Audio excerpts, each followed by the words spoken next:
Alors, bonjour. Je vais procéder. J'espère que je suis en direct. C'est presque prêt. D'accord, j'attends que ça soit prêt. C'est marqué presque prêt. Et cette vidéo, je voulais le faire au suivi de plusieurs questions concernant neutralisation de Dark Lips. Je vois que malgré les années de travail et qu'on en parle, le sujet, ça reste toujours d'actualité. Et c'est pour ça que je voulais faire cette vidéo, pour pouvoir après communiquer avec tout le monde qui demande en fait comment je fais, comment je couvre, comment obtenir tel ou tel résultat, pour qu'ils puissent déjà d'avoir une idée qu'est-ce que c'est le travail avec Dark Lips. Et après, je ne parle pas je veux dire, de base, je prends les capacités, les compétences de personnes qui travaillent en maquillage permanent. Je prends de base des compétences déjà de travail avec l'appareil, la compréhension de vitesse. Tout ça, c'est déjà, on considère comme acquis, oui. Mais comme on a tellement de nuances dans le maquillage permanent, chaque fois, on prend un petit sujet et j'essaie d'approfondir et de m'exprimer au plus clair à la hauteur de mes connaissances, bien sûr, parce que moi-même, je continue tout le temps de me former et chaque fois, j'ai des questions aussi pour pousser un peu plus loin. Oui? Comme j'ai dit, on va faire 2 directs qui seront qui seront en fait consacrés. Aujourd'hui, on va parler des lèvres foncées, Dark Lips, neutralisation de Dark Lips. Et après-demain, on va parler de colorimétrie de sourcils. Parce qu'il y en a beaucoup de nouveaux qui viennent ici sur AS Pigment France. N'hésitez pas aussi d'aller voir ma chaîne YouTube. Je vais télécharger la vidéo sur ma chaîne YouTube. Et vous pourrez consulter. Je vais sauvegarder ce direct. Vous pourrez consulter ce direct après sur la chaîne YouTube. Okay? En parlant des lèvres foncées, je ne veux pas rester 1 heure en vidéo, donc profitez de me poser les questions parce que c'est souvent à la fin quand je veux couper le direct, il y en a toujours beaucoup de questions. Préparez vos questions, écrivez-les et moi, une fois que je parle des lèvres foncées, si c'est toujours d'actualité les questions, je reviens et on en parle concrètement et plus amplement. D'accord?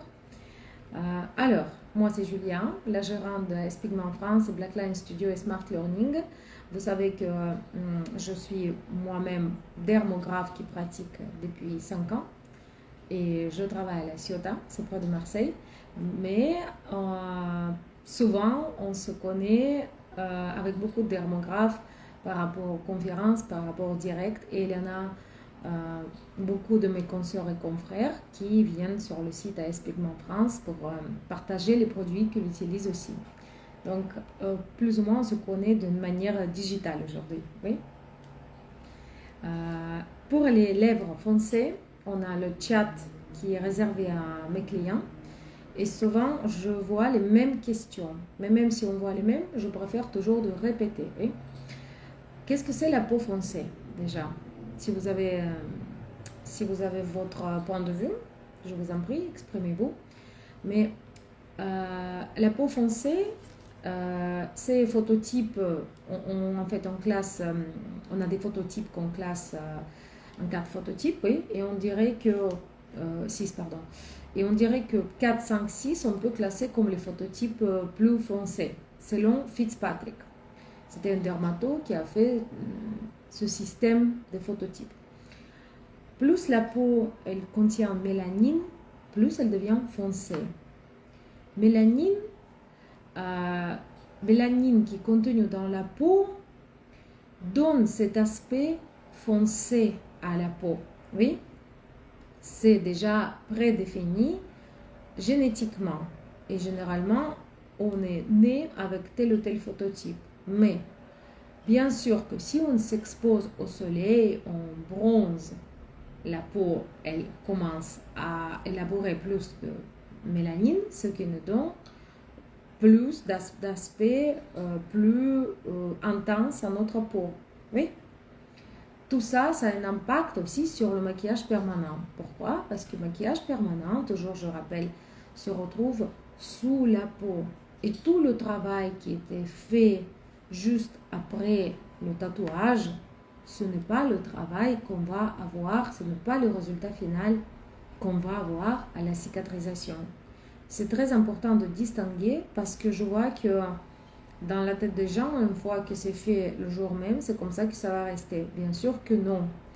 Tout le processus de cicatrisation complet de peau comprend minimum 28 jours chez tout le monde. Et normalement, on calcule la cicatrisation complète de l'âge de votre patiente, cliente, plus 10. Ça veut dire que si la femme elle a 40 ans, la peau sera complètement cicatrisée dans 50 jours. Ça veut dire 1 mois et demi, on peut faire la retouche. D'où vient un problème de lèvres foncées aussi? Pourquoi je parle préalablement de compréhension? Qu'est-ce que c'est les lèvres foncées? On doit déjà définir qu'il y en a mélanine qui est contenue dans la peau, qu'il y en a différents types de sous-tons et en plus une particularité de peau foncée, c'est qu'elle est très prédisposée à la mauvaise cicatrisation. Moindre coup sur une peau foncée, moindre gratinure, ça peut donner, ça peut influencer la pigmentation et ça peut donner hyper ou hypopigmentation. Vous voyez pourquoi il est important déjà avec la peau foncée faire beaucoup plus attention,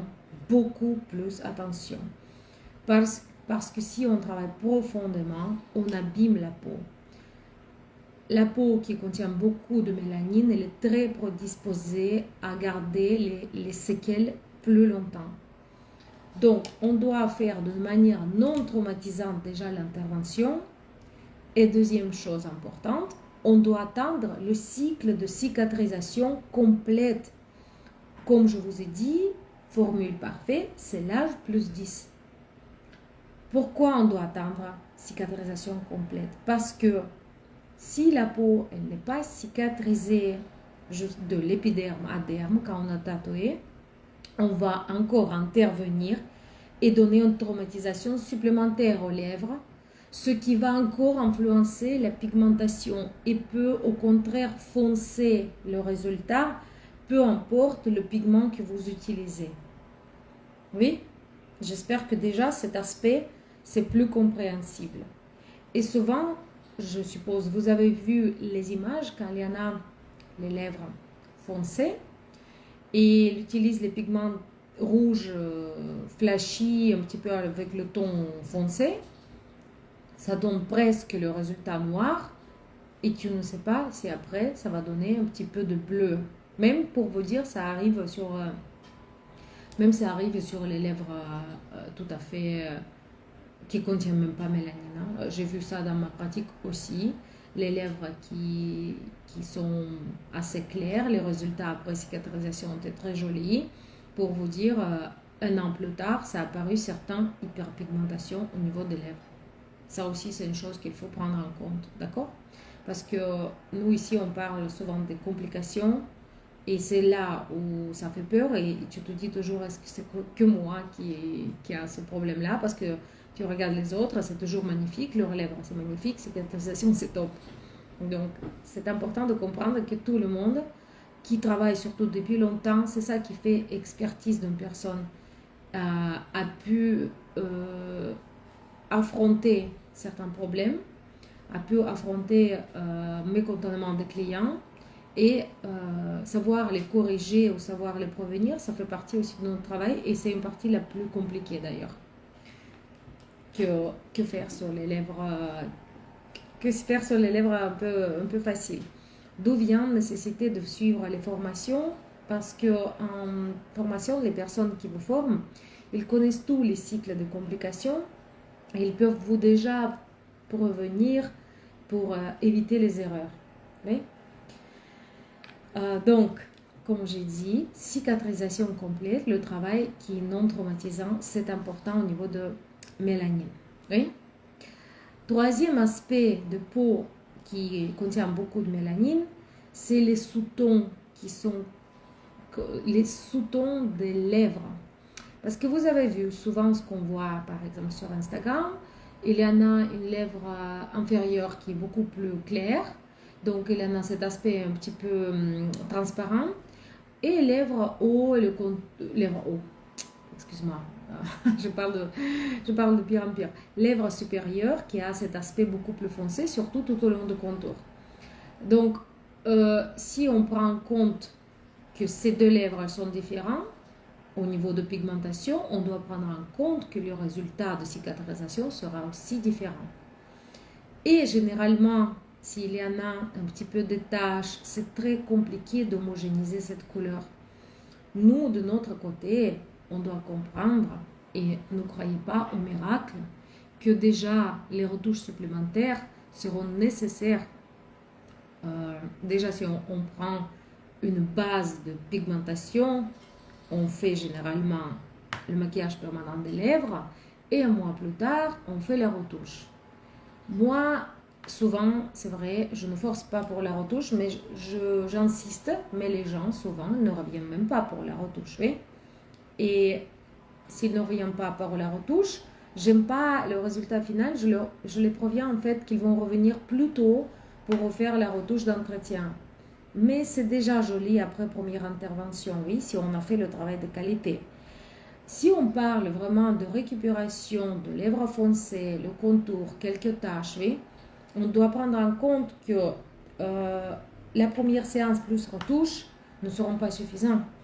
Oui, déjà, on attend la première séance plus retouche et on provient que la retouche supplémentaire probablement sera nécessaire.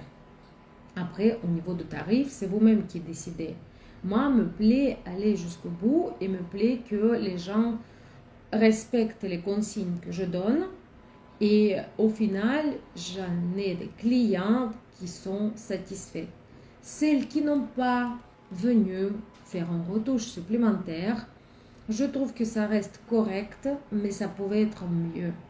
Moi, j'aurais préféré de faire tout le résultat complet, de début à la fin, avec la retouche, et qu'après, il reste 2-3 ans sans se soucier d'entretenir. Parce qu'une fois c'est ancré, une fois qu'on a fait ce cycle d'intervention plus la retouche, on peut être tranquille. Oui? Alors, donc ce troisième aspect dont on parle, c'est les sous-tons de lèvres foncées. Et il faut comprendre la différence des sous-tons parce que, comme j'ai dit, il y en a l'espace plus clair sur la lèvre inférieure. Lèvre supérieure, peut-être c'est plus foncé. Si c'est le sous-ton de plus foncé, il peut être bleu. Vous utilisez les pigments qui sont orange, jaune.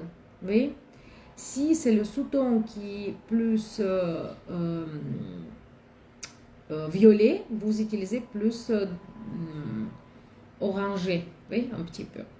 Si c'est le sous-ton gris, un petit peu gris, d'ailleurs, voilà, par exemple, le sous-ton gris, pour moi, c'est le plus facile. Et parce qu'on n'a pas besoin d'utiliser beaucoup de jaune et orange, le sous-ton gris se travaille très bien avec les couleurs rouge tiède intense. Comme dans notre cas, par exemple, c'est corail.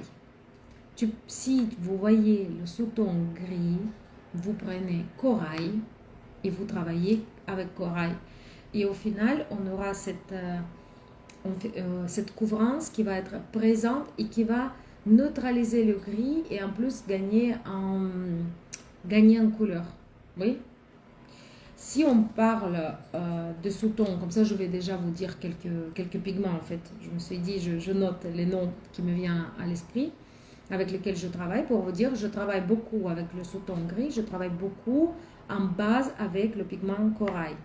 Si je vois que quand même il y a le ton un petit peu violet sur le gris, je peux prendre, je vais vous dire, Juicy Peach, qui va casser un petit peu cet aspect foncé de corail et qui va éclaircir le pigment corail. Je peux prendre Juicy Peach, je peux prendre Almonds, je peux prendre Nude Pie. tous ces tons, c'est un petit peu les tons, Juicy Peach c'est orange clair, tout seul on ne travaille pas sur les lèvres tout simplement, ça va être trop orangé, c'est toujours le pigment correcteur. Nude Pie et Almond, c'est pour les femmes qui veulent neutralisation, mais avec le ton un petit peu nudé. Mais si on prend nude, couleur nude sur les lèvres qui ont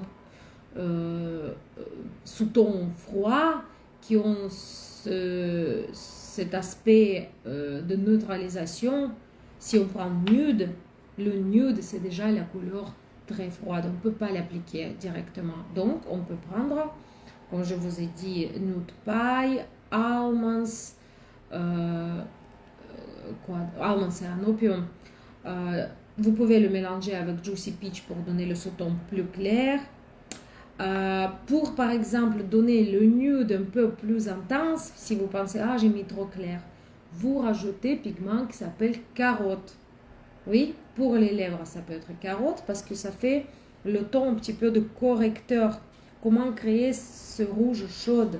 C'est ou le correcteur orange que vous utilisez pour les sourcils, vous pouvez l'utiliser aussi pour les lèvres. Ou vous prenez, si vous voulez rendre le pigment plus clair et plus chaud, vous prenez Pink Peach, vous prenez Salmon. Salmon, c'est de la gamme Opium, Pink Peach, c'est de la gamme AS classique. Vous prenez Juicy Peach. Pour moi, disons, la panel des 4 avec lequel je conseille de travailler avec toutes sortes de lèvres froides et Dark Lips, je dirais que pour moi c'est Juicy Peach, Salmon, Corail, Pink Peach aussi et Carotte, 5 même finalement. Ça c'est les 5 que vous pouvez varier en fonction de colorimétrie. Si vous voulez un peu plus intensifié, c'est le sous-ton gris, vous rajoutez par exemple Carotte et Corail. Si vous cherchez plus nudé et neutralisation, vous restez sur Pink Peach et Salmon. Mais ça, c'est important de prendre en compte la neutralisation avant. Je ne suis pas trop fan de neutraliser avec le blanc parce que ça va donner cet aspect pas trop naturel. Nous, on cherche vraiment à neutraliser. Le blanc ne neutralise pas, il le cache. Et il faut comprendre que mélanine, il n'est pas, comment on dit, comment je peux enlever ça? Mais on n'enlève pas, on fait que camoufler.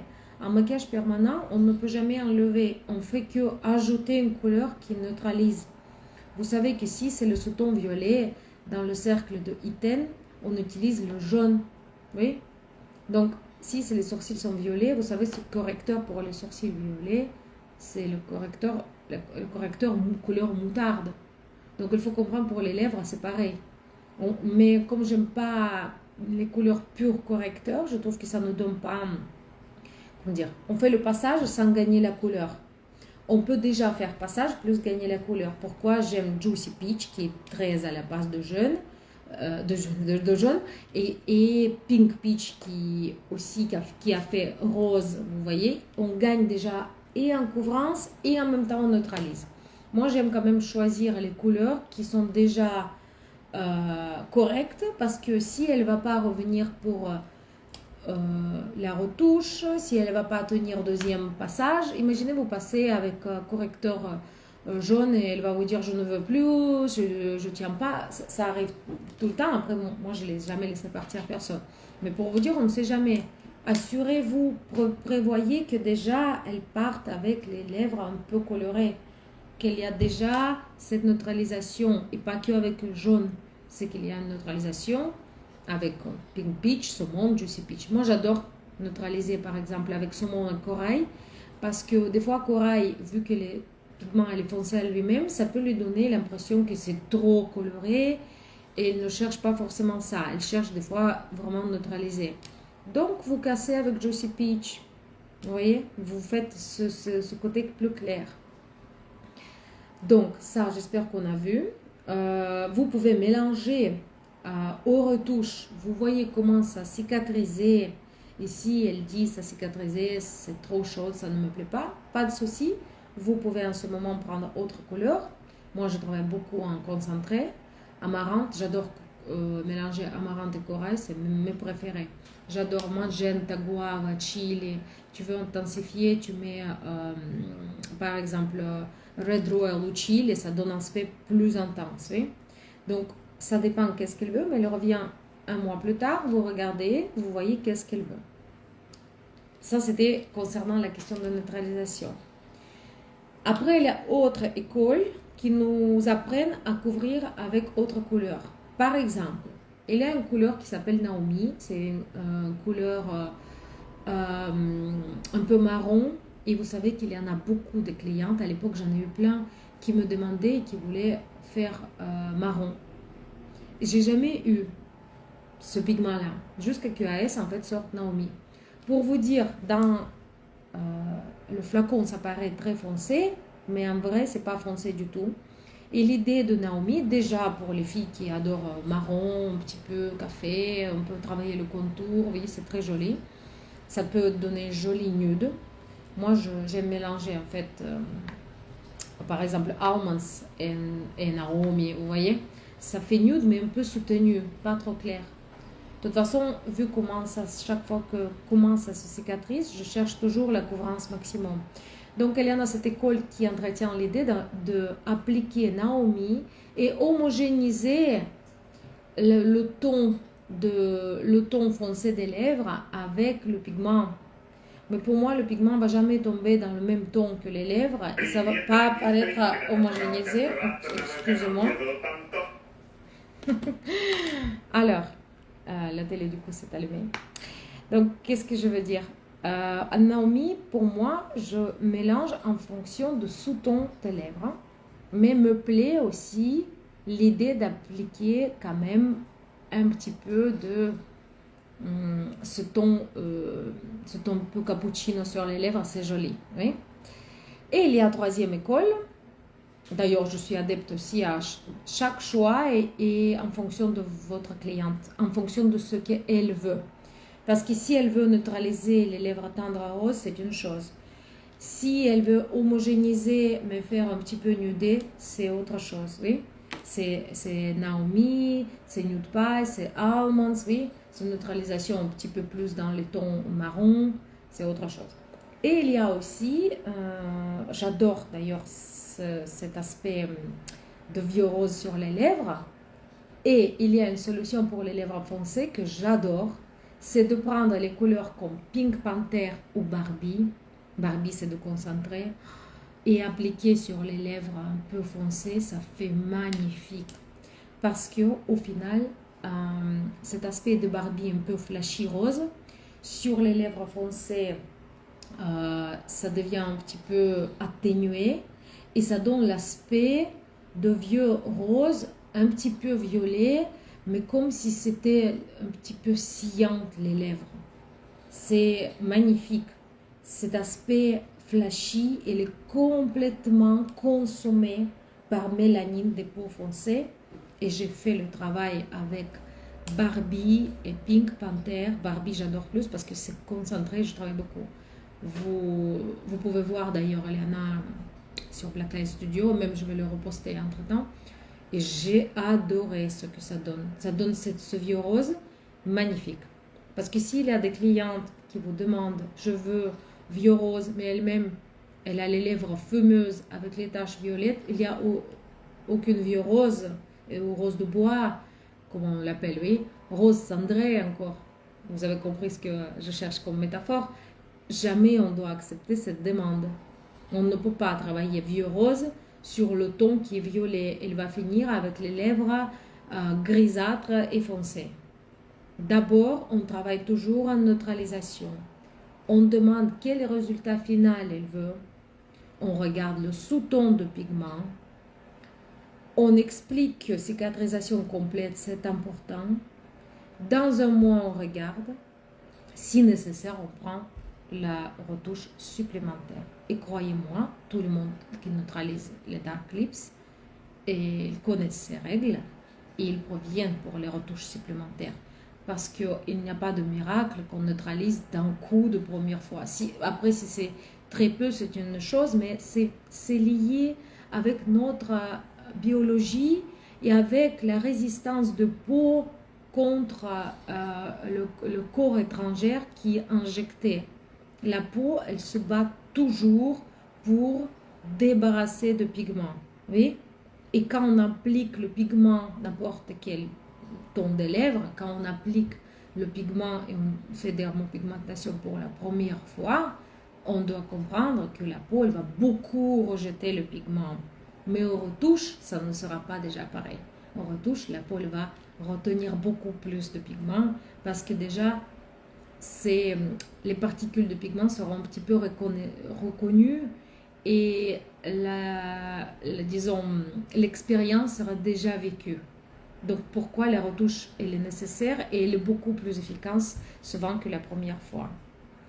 Donc vous avez vu toutes les étapes qui sont nécessaires. Pour les lèvres foncées, on double notre vigilance et on s'applique même plus qu'aux lèvres qui demandent juste d'être embellies. Candy Lips, fille de 20 ans, ça suffit de faire juste un petit passage, oui, et ça va être déjà magnifique. Pour les lèvres Dark Lips foncées, c'est colorimétrie qui est appliquée. J'espère que vous avez noté la liste des pigments. Je vais vous un petit peu citer aussi ce que j'aime moi-même. Vous avez le correcteur orange qui est chaude quand même, qui peut être appliqué sur les lèvres, sur les sourcils. Vous avez la possibilité de travailler avec, pour créer le vieux rose, c'est pas forcément neutralisation, c'est un petit peu autre choix, avec Pink Panther ou Barbie. Vous pouvez faire les tons nudés avec Naomi, Nude Pie, Almonds, Carotte également. Vous pouvez neutraliser avec Pink Peach, Saumon, Juicy Peach et Corail.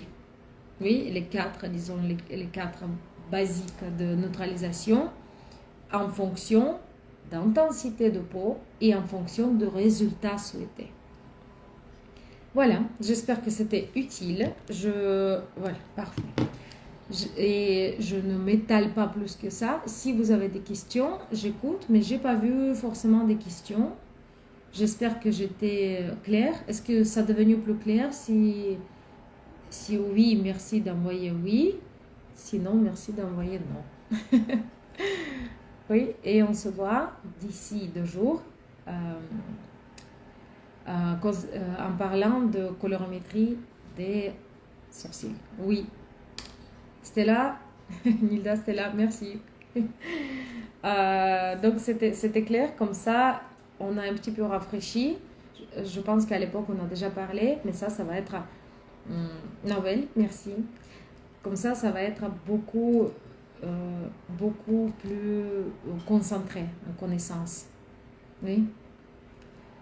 Alors, merci beaucoup. Je vais essayer de télécharger cette vidéo pour ceux qui n'ont pas pu venir. Et quand même, je vais essayer de le sauvegarder. Pas ici, je pense que je vais le placer sur YouTube. Oui. Et pour ceux qui demandent, qui ne peuvent pas venir, essayez de venir parce qu'après, on a énormément de demandes de donner l'accès, etc. Mais c'est bien de... Ah, à propos de palettes, si vous voulez, j'avais une petite remarque à vous dire. Je vous conseille de prendre un carton un petit peu glacé, comme si c'était un magazine de mode, un carton. Et vous-même, pourquoi en fait, le producteur ne veut pas faire les palettes parce que ça ne correspond pas à la vérité. Vous-même, vous prenez une goutte de pigment que vous avez et vous le tirez. Vous voyez le sous-ton, vous voyez l'intensité, vous retenez le pigment. Et ce qui est avantageux, vous tirez uniquement les pigments que vous avez. Parce que moi, demain, il fait palette, il y en a 50 pigments. Vous le montrez ça à une cliente, elle voudra forcément une couleur que vous n'avez pas. L'avantage que vous devez tirer et vous le gardez devant vous, vous le plastifiez après si vous voulez, c'est que ça, c'est les couleurs que vous connaissez. Vous connaissez si c'est concentré ou pas, parce que la cliente ne peut pas savoir quelle gamme c'est. Ça, c'est la gamme concentrée. Ça, c'est Watermelon qui contient, qui est presque transparent. Pour elle, c'est tout la même couleur. Mais vous, vous le savez, elle va vous montrer une couleur qu'elle veut et vous dites, d'accord, elle veut ça comme couleur finale. Ça veut dire que je dois rajouter un neutralisant, vous voyez? Donc pour moi, une palette, vous tirez sur le carton. Après, le carton producteur, elle en a eu à l'époque, mais moi, j'ai fait mon propre carton. Vous montrez les pigments que vous avez, oui, et elle dit, oui, je veux ça, ça. Et vous le savez que vous l'avez chez vous. C'est qu'elle ne va pas vous montrer les pigments que vous n'avez pas ou couleurs que vous n'avez pas. Vous voyez, vous conditionnez déjà le choix parce que sinon, elle va partir et on n'a pas fait les lèvres. Oui. Voilà, donc j'espère que c'est bien que vous m'avez posé cette question parce que je voulais en parler aussi. Merci les filles et on se voit après-demain pour les sourcils. À très vite.